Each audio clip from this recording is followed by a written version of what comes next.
Some voices don't disappear when people do.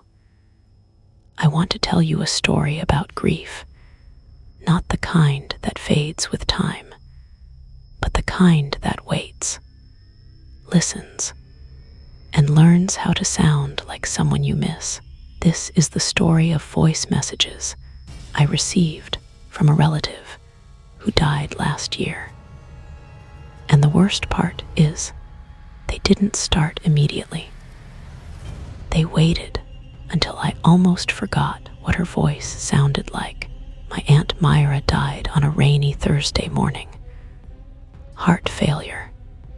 Sudden, clean, no mystery, no unfinished business at least. That's what everyone said. She wasn't my parent.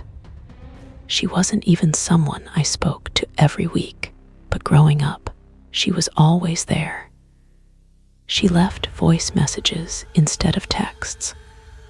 Long ones, rambling ones. Messages that started with what she meant to say and ended with whatever she remembered halfway through. I never deleted them. After the funeral, my phone felt heavier. Not because it rang, but because it didn't. For weeks, there were no new messages, no missed calls, just silence. And grief settled in the way it usually does, quietly, politely, like a guest that never leaves.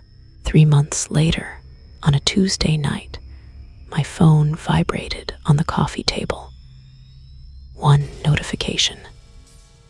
Voicemail, Aunt Myra. I stared at it.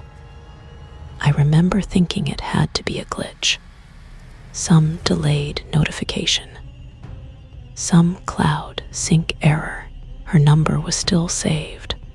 Of course it was. My thumb hovered. I didn't feel fear yet, just confusion. I pressed play. Static crackled, then breathing, and then her voice. Hey, sweetheart, it's me. I stopped breathing. Same tone, same pacing, same warmth. I know it's late. I just wanted to check if you ate today. My throat tightened. The message ended abruptly. No timestamp. No duration listed. I checked the details. Received 11:47 p.m. That was 10 minutes ago. I sat there for a long time, convincing myself it was old, until my phone vibrated again. Another voicemail. Same contact. I didn't listen immediately. Instead, I checked my call logs. No missed call. No outgoing call. Just a message. I checked my carrier app. Nothing unusual.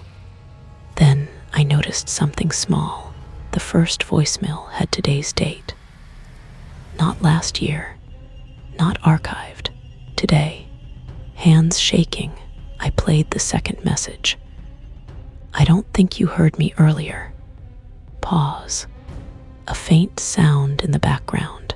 You never listen when you're distracted. My chest tightened. That was something she used to say.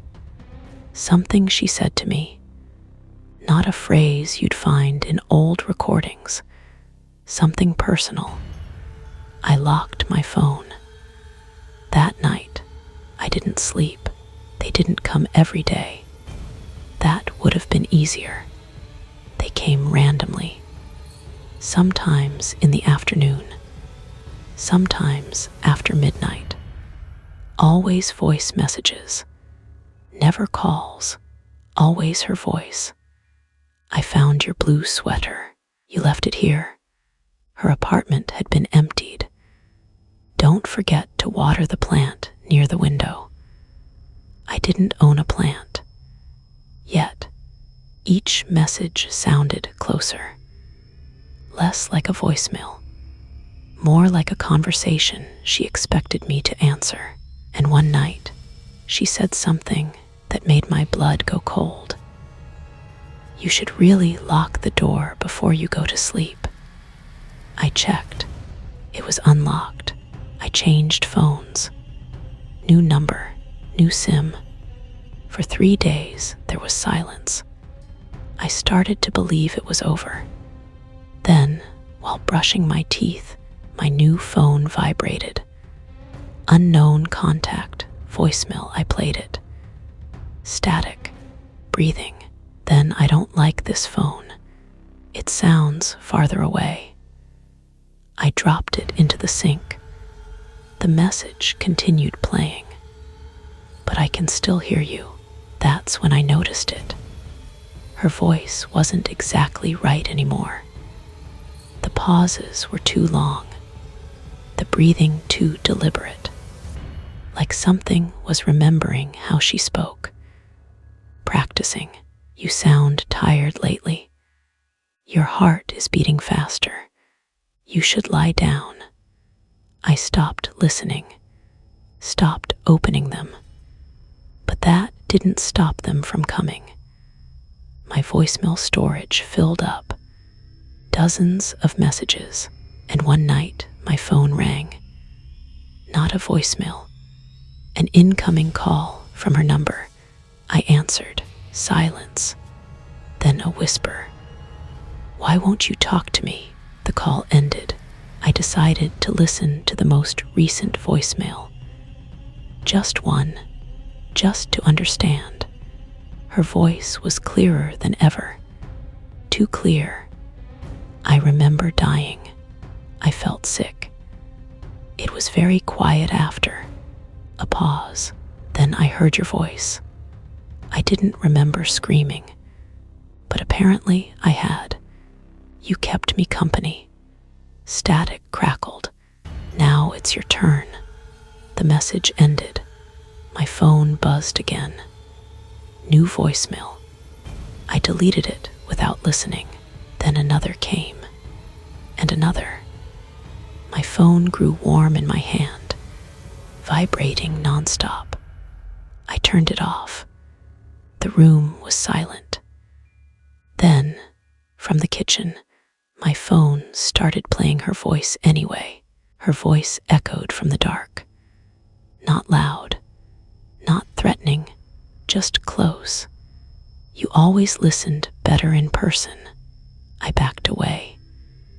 Every light flickered. I'm so tired of waiting.